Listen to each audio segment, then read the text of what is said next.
Before you fought Usman, he'd never been knocked out before, only choked out over 20 professional fights. Yeah. A lot of people come out and said after that type of knockout, you can never really recover from how devastating it was. He doesn't even remember leaving the arena. Yeah. It's never happened to you in your career. No. You've done it to people. Do you feel like it? If you fight him for the third time, he's going to be more hesitant? If he's going to be the same fighter again? It's difficult to say. Like, it's true. Like that bad of knockout does play an effect on you. But you might come just go straight wrestling. Just thought I'm not even risking striking with nobody no more. Just go back to that board like it was, which is us holding against the cage. So we'll see. Like whether it does or not, it doesn't make a difference to me. But it mentally, he's gonna. I know now he's pretending like he doesn't care about the finish. Oh, I'm happy that I lost. It was a burden with the belt. That's what he kept saying in the media now. So I know deep down in his heart, at night when he's in bed, he thinking, I got knocked out live, and he thought he couldn't be beaten the way he was before the fight. He thought the belt was his, that he'd never go away. And so I know it plays a part in his mind, So I'd love to see how if we do fight again, how he approaches it. And obviously Wembley's kind of been discussed next. Are you confident that if you had the first UFC event at Wembley, you could sell it out? Yeah, 100%. I think mixed martial arts has grown so much in the UK that it's been waiting for a show like that to happen in Europe, So now you got the world champion from the UK. I think now is the perfect time, especially with like everyone, all the fighters, Paddy, Darren, Tom, everyone else that's doing well in the sport. I think now is the time to do it, to keep growing the mixed martial arts in this part of the world. Someone who was quick to kind of laugh at Usman and congratulate yourself was Conor McGregor after the fight. If that happened at Wembley, do you feel like you'd be the fan favourite in that one in terms of like who the crowd would back more, or do you feel like Conor? If I fight Conor in Wembley, who do you think the crowd would get behind more? Yeah, me. Yeah, 100%. I think me for sure. But yeah, because I'm not really on my radar at the moment. I'm focusing. The welterweights are active now. That's my main focus on the top 5, and if it does happen, then so be it. Obviously, what do you make of the people who say, "Oh, it couldn't happen because you got the same management"? Would that be conflict of interest? Not easy to happen. That means it'd be easier to happen. There won't be no. Everyone know where to stand, right? As far as that negotiating the contracts with the UFC, and as what normally happen in fights where it don't happen is if one management team doesn't agree with the other management team, so it doesn't happen. But if you're the same manager, that means it should be easier to happen. And talking about the negotiations, I know you said after you kind of expect to negotiate a new deal before. Has that been discussed? And now you're the champion, and I think you signed one before the cancelled Woodley fight, if I'm not correct. Yeah. Do you kind of expect to negotiate that for the next fight? Yeah, I need a new one now, 100%. Not yet, because we haven't discussed as far as dates of fights.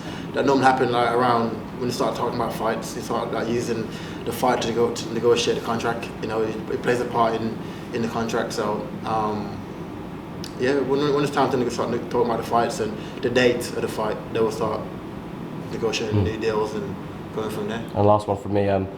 Obviously, if it isn't Usman, if he can't come back in time, I know you've spoke about the Masvidal stuff. You've got the likes of Hamzat and Colby. Who would it be if it's not Usman at Wembley? Who would you want? My preference would be obviously Masvidal, but he's coming off 2-3 fight losing streaks. It's difficult for it to happen, for it to make sense. I'd love for him to go out there, fight this year, beat like a Burns or somebody. Then that would make sense to give him the shot, But I haven't thought much about it, to be fair. Hamzat, that could happen. We match up 3-4 times now. So yeah, there's options out there, Awesome, thank you.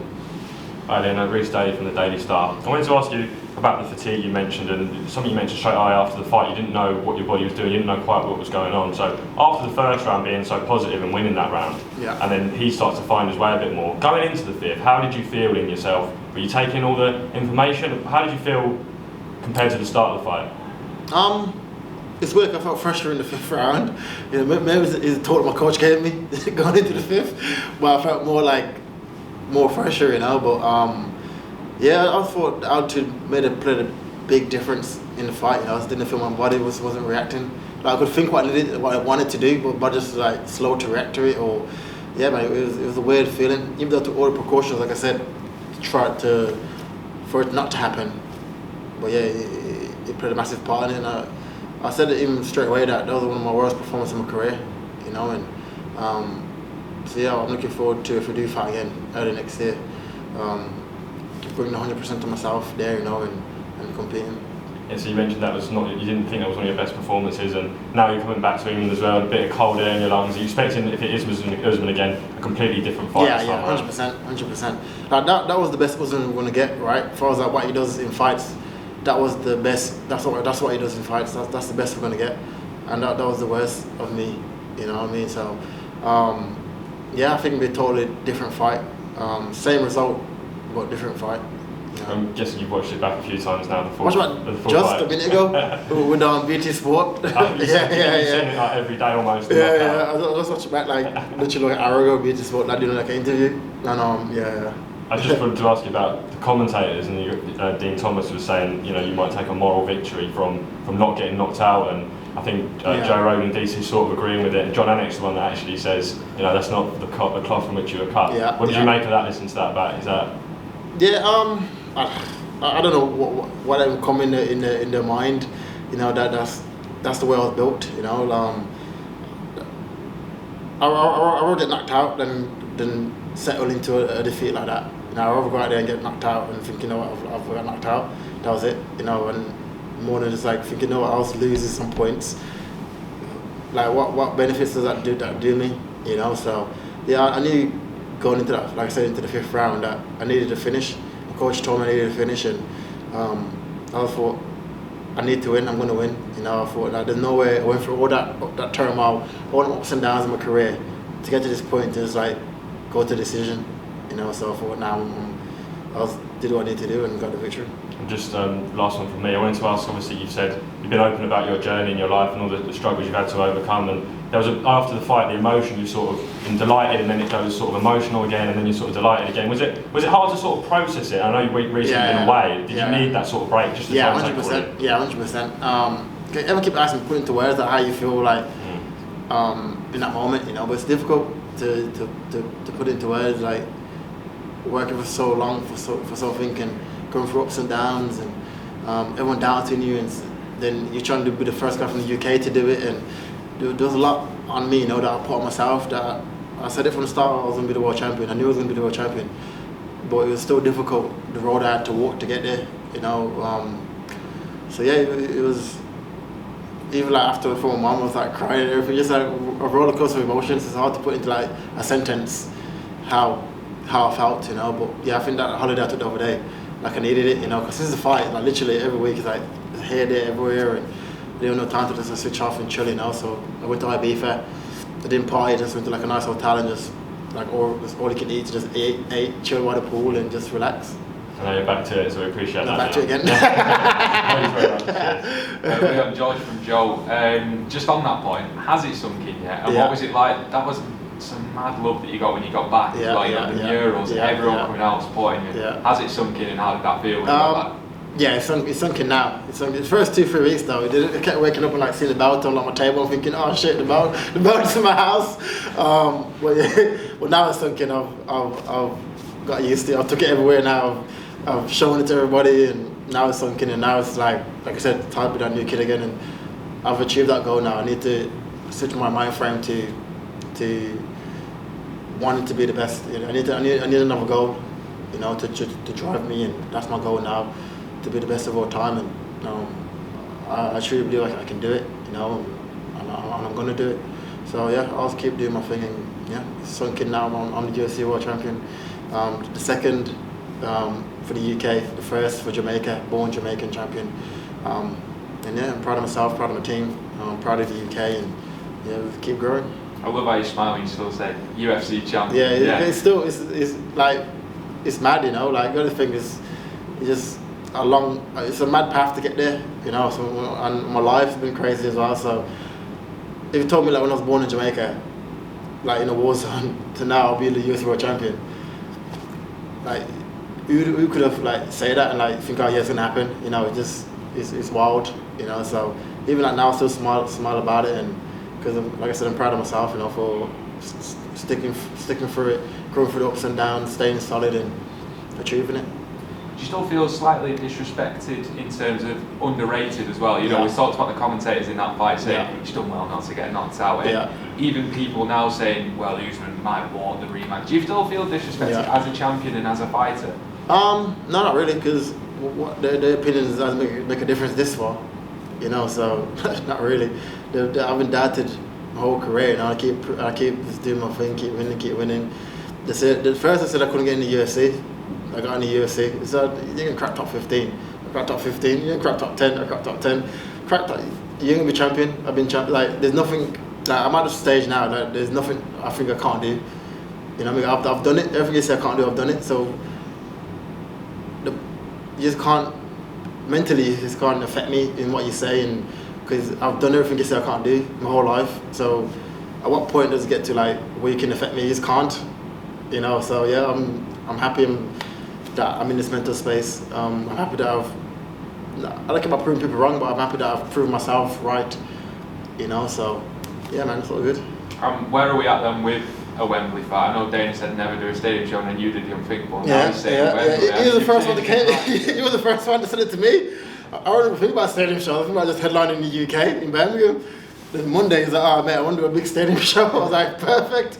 So they're still on it. They're still saying they want to do it. You know, early next year. They was meant to try to do it in February, but they was going to move Australia's card to the UK, but I think now they're keeping Australia's card and they're actually going to do like March, April. So yeah, we're just trying to figure out venues and hopefully we can get it done, you know. And in the welterweight division as well, does anyone, and in the fighting roster, Conor McGregor keeps talking about coming back, coming back.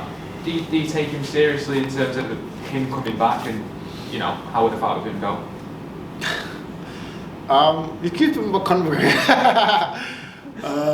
Twitter, internet. I think he probably will come back. You know, like he's got big now as well, so I think he'd never come back at welterweight as well. You know, and like I said, we're going to say management team, so that a fight would be easy to make if it was to happen. And I think as far as like, do I think I'll win? 100%. You know, I think I'll be the younger, better technical fighter, all around fighter. You know, but yeah, like I said, my focus is not on Conor at all because I got like killers that's active now. The Chimaev, the Usmans. That's way more challenge I think than Conor McGregor as far as that technically. That offered more risk to me, you know. So yeah. And final one from me. A big story in the UK has been obviously Conor Ben and his failed drugs test. Yeah. Just wanted to get your reaction to that, and also how you feel as a fighter when you see other fighters fail drugs tests and how dangerous it is for the sport. Yeah, 100%. I've said it like if you cheat, you shouldn't do the sport. You should be banned, you know. And I think what they did, calling it off, was the right decision. I know that it didn't fail you. I think you kind of said. Which is a bit weird. Fine. But either way, there should be no adverse finding in your testing. You know, if you're clean, you're clean, and that's it. There should be no I did this and that. But yeah, I think what they did was right for boxing. I don't think if they allowed a fight to go ahead, they'd be good for the sport of boxing. Yeah, so yeah, I don't know. I think it's still going through the process of what happened. But yeah, I think calling it off was the right decision. And you know the risks as well. If something like that were to happen, had that fight gone ahead. Exactly, and the sport's hard enough as it is. You know, just naturally getting hit and you take a lot of damage. You know, your body does, your brain does, and so to have someone else juicing as well on top of it, it's like, come on, you know what I mean? So yeah, it's dangerous for the sport, and yeah, I think they made the right decision calling it off. Thank you so much. Thank you. Hello, Tom from Give Me Sport. You mentioned earlier how Bisping was the first UFC champion from the UK. You, of course, are the second. Yeah. Who do you think will be the third? I probably said Tom, but he hurt his knee, right? I think he's good, very good. You know, he moves, good striker, he's a good grappler. So I think once he get healthy, I think Tom will be the next one. Darren is good as well, but Darren is still like finding his way, you know. Ola Alland is my teammate. Yeah, he's fighting the main event soon against Qatar. He's on like a 9-5 win streak. Actually, I went Alan first. I got Alan first, then Tom. Actually, so yeah, I think Alan. Cause I see him in the gym. I know how good he is. I think also his path is longer. It's similar to my path. It's long because it's quiet, you know. So it's taking a bit longer. It's not like a 9-fight win streak. Normally, you have title shot by then. You know what I mean? So yeah, I got Alan first, then Tom. Speaking of working your way back up to the top, you obviously lost to Usman and had to work your way all the way to a title shot. Is part of you a bit frustrated that all the talk is giving him the trilogy rather than making him work his way back up to the top? No, not really. Not really. Why? I think he's earned it, right? He's been a long reigning champion for a long time. He hasn't been beaten how many years. So half me, I can't argue it. If it's gonna happen, it's gonna happen, and it doesn't. I wouldn't know first if it happened, because he's, like I said, he's proved and earned it, you know. But if not, there's other options out there that's just as good. That's still big fights, you know. No MMA fighter has ever been nominated for BBC Sports Personality of the Year. I'm going to throw them on for last year. Emma Raducanu won it after winning the US Open. Yeah. Do you think you should win it this year? Yeah, 100%. Like, he's done what I've done for the in the UK this year, you know. Yeah, it's like 1 in a million for a guy. Well, for me, from Birmingham to win it, from Birmingham, doing it in the UK, in one of the biggest growing sports in the world, inspiring other generations, like the youth in other gyms, and yeah, I think 100% I should win it, you know. We saw at least nominated anyway. Go on. We saw Nate Diaz submit Tony Ferguson a few weeks after you knocked out Usman. Yeah. It's been reported that he's exploring free agency at the moment. Can you just comment on his legacy in MMA? I think him and his brother's legacy in MMA is cemented. You know, I grew up watching them. You know, I used to like watch them all the time, even at the countdown shows and that. I like the mentals, how they approached it. You know, just like they are who they are, and they're not changing for nobody. You know, but when I fought him, I had to like switch all that off and just see him as another opponent. But now looking back on it, like he's a good, very good career. You know, I know they didn't get a title or stuff like that, but as far as like fan favorite fighters and fighters' favorite fighters, that's them. You know, that's the Diaz brothers. So what a legacy to have, and fair play to him. I wish him well in his journey, whatever he chooses to do. You know. What do you think happens if he ends up fighting Jake Paul? Jake Paul's big though, isn't it, compared to Nate? I go Nate because I want Nate to win. First of all, I want Silva to win because he's my favorite fighter of all time. He's my goal for MMA, so I'm looking forward to that one happening first.